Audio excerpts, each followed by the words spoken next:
Barbie का नाम सुनते ही ना दिमाग में सबसे पहले वो चमकते हुए गुलाबी घर और हर तरफ छाई एक परफेक्ट खुशी वाली तस्वीर बनती है। हाँ बिल्कुल, एक एकदम खुशहाल और परफेक्ट दुनिया। हाँ, लेकिन अगर हम बारबी दीदी यूट्यूब चैनल की दुनिया की बात करें ना, तो ये चमकता हुआ जो आवरण है वो पूरी तरह से टूट चुका है। बिल्कुल टूट चुका है। तो आज की हमारी इस गहन चर्चा का जो मिशन है वो यही है कि हम लिली पॉपी और बारबी के बीच चल रहे इस खूनी और मनोवैज्ञानिक टकराव की परतों को खोलें। मतलब ये किसी डार्क हॉरर थ्रिलर से कम नहीं लग रहा। सही कहा आपने। और इस पूरी कहानी की सबसे बड़ी खासियत यही है कि ये हमारी बचपन की यादों को ना एक बहुत ही डार्क और इंटेंस रूप में पेश करती है। हाँ, एकदम से पलट देती है सब कुछ। भरपूर। अगर हम शुरुआत करें उस सबसे बड़ी घटना से, जहां लिली बारबी को खत्म करने आ रही है, तो ये केवल दो गुड़ियों की लड़ाई नहीं है। देखिए बहुत ही वायलेंट सीन था। मतलब मुझे शुरुआत में ऐसा लगा कि लिली शायद किसी typical high stakes action thriller film की तरह न सिर्फ एक पागल विलेन है हाँ, वो पहली नजर में वैसा ही फील देता है। जो बस बिना वजह तबाही मचाना चाहती है। लेकिन यहाँ एक और कॉन्सेप्ट है, ड्रीम वॉल को तबाह करने का। तो आखिर बारबी की इस ड्रीम वॉल से लिली को इतनी परेशानी क्यों है कि वो सीधे खून खराबे पर उतर आई? क्योंकि ड्रीम वॉल ना सिर्फ एक दीवार नहीं है, ये बारबी की उस परफेक्ट और एकदम दाग रहित दुनिया का प्रतीक है, जहां सब कुछ बारबी के कंट्रोल में है। अच्छा, तो ये एक सिंबल है। हाँ बिल्कुल। लिली उस ड्रीम वॉल को इसलिए नहीं तोड़ रही क्योंकि उसे बस तोड़-फोड़ करना पसंद है, बल्कि वो बारबी की उस परफेक्शन वाले भ्रम को तोड़ना चाहती है। ये एक तरह की वैचारिक जंग है। ये तो बहुत ही दिलचस्प नजरिया है।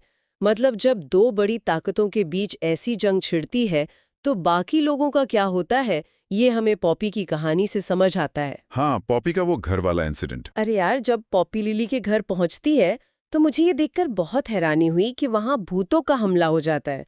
मतलब गुड़ियों के घर में भूत।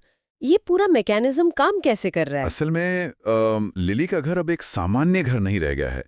ये उसके असुरक्षित दिमाग का एक तरह से मैनिफेस्टेशन है। ओहो, मतलब वो भूत वहां कोई रैंडम हॉरर एलिमेंट नहीं है। बिल्कुल नहीं।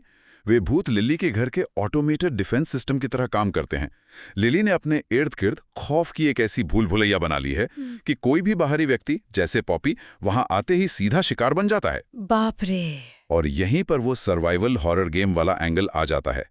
उस खौफनाक माहौल में अचानक से किसी का किरदार सामने आता है जो पॉपी को लिली की डरावनी बेटी से बचाता है। हाँ, वो एक बहुत ही क्रिटिकल मोमेंट है। मतलब ये दिखाता है कि जब खतरा इतना बड़ा हो ना, तो दुश्मनों को भी जिंदा रहने के लिए आपस में गठबंधन करने ही पड़ते हैं। एकदम सही।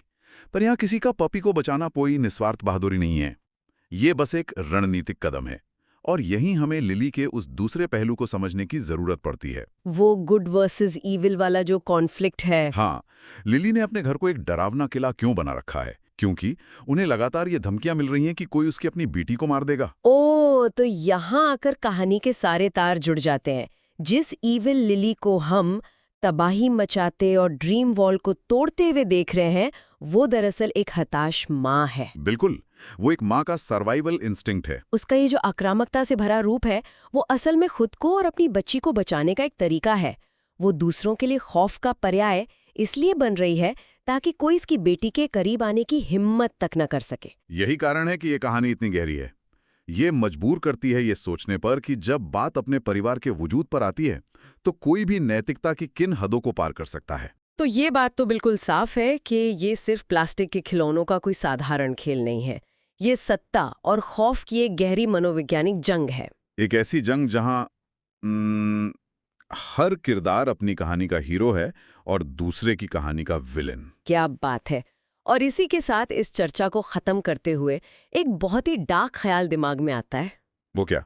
मतलब हमने देखा कि लिली अपनी बेटी को बचाने के लिए ये सब वायलेंस कर रही है, लेकिन जरा ये सोचने वाली बात है कि वो बच्ची जो इस भूतों और हिंसा से भरे घर में बड़ी हो रही है, जब वो इस खौफनाक दुनिया की कमान संभालेगी तो वो क्या बनेगी? ये तो बहुत ही डरावना विचार है। क्या वो लिली से भी ज्यादा खतरनाक साबित होगी? शायद ये पूरी तबाही आने वाली एक और भी भयानक पीढ़ी की सिर्फ एक शुरुआत पर है। और इसी अजीब से सवाल के साथ हम आज की इस गहन चर्चा को यहीं रोकते हैं।